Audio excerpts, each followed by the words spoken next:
So, after my last video, I decided why not make a video about why I ended up doing Rocky Mountain Race Week on a stock Grom. Well, I did Race Week in 2022 for the first time. I did it both times on this Grom right here. It was stock then. There's not much different on it. It still runs the same, makes the same power and everything, but it has a few comfort and rideability mods. And then there's the 250. So my original plan was actually to go on Race Week 2.0 in 2021 on the 250 Grom here, right there. But I kind of failed.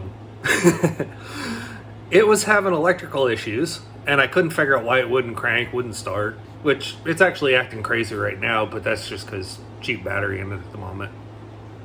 But long story short, I had been fighting with it, and right before I left, I was trying to get it running, and it just failed to the point I couldn't keep it running. And so I gave up and didn't go to Race Week, kind of just took a little mini vacation for a weekend and went back to work.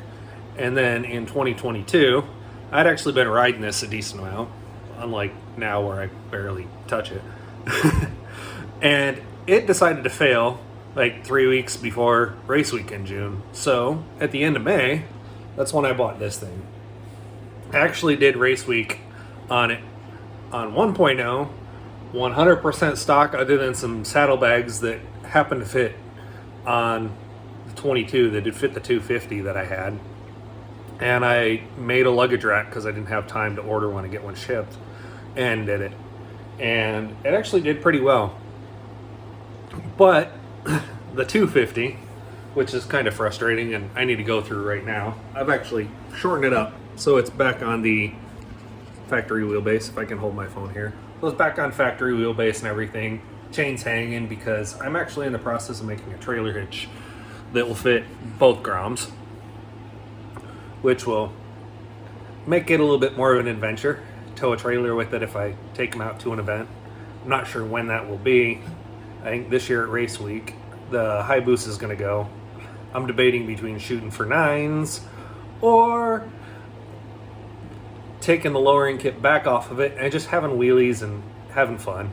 Because when I launch it, it tends to wheelie a little bit because I get a little aggressive on the clutch still.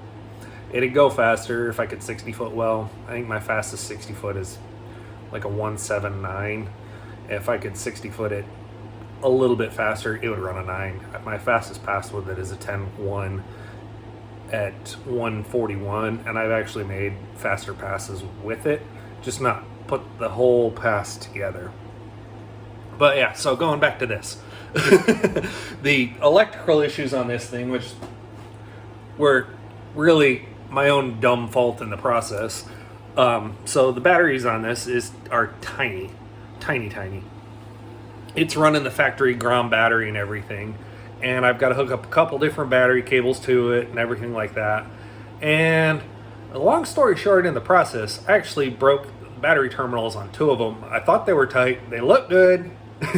And now in hindsight, after I got frustrated with that, I let it sit for 1.5 years and then went to work on it and went, oh, this is messed up. Hooked it up to my trolling motor battery for my boat, and it fired up great. Ran just fine. It still kind of starts a little hard. What I'm really debating doing is making a little undertail for down here, changing out the factory one, and putting a little bit bigger battery in because it would run happier.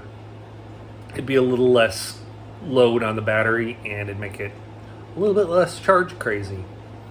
But that's all it really ended up being on that thing. I'm kind of glad I ended up on the stock Grom because the 250 has about a 60-mile range. It has the factory tank in it.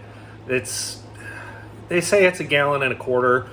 If you run it down to where the bike is sputtering, you're going to be almost 1 gallon of fuel, which is about 45-50 miles of range, which is really obnoxious when you've got to drive 450 miles and a long day, or 1,300 plus in a week. And if you miss turns, closer to 1,400, maybe even a little bit more, like I did with this thing. So that was really the kicker for me. I'm looking, there's a guy that's going through the R&D process, making some bigger tanks and when he does, I'm going to buy one for the 250. I'm going through it, trying to get it all working really well right now, slowly over time. The other Grom has an almost 2-gallon tank from the factory. It'll do 150 plus miles on a tank. Makes it kind of annoying because that's 2.5, 3 hours a lot of the time, unless you can get a really good draft with it. But it's just kind of the little things like that. They're both still, factory suspension and all that kind of stuff. There's no real mods on either of them. This one's actually running 428 chain on it.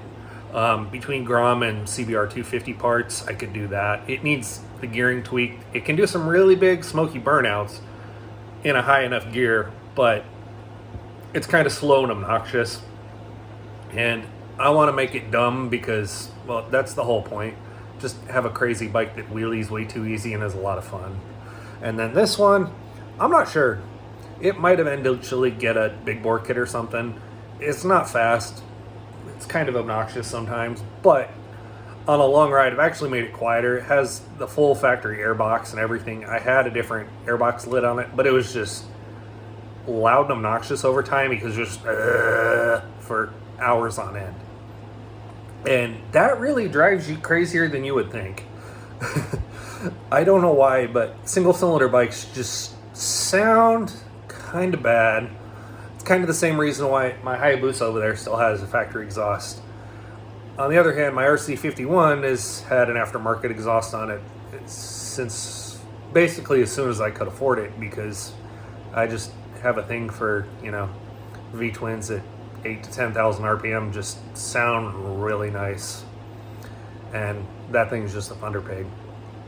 But that's just a little bit of the story on these. I was going to have a better video, but the circuit got postponed due to weather, which I'm not actually going to complain about. It's a great decision to do. But I'm also recovering because I had a freak rainstorm a week ago and had 3-4 inches of water in my whole house and garage, and so I'm still cleaning up from that.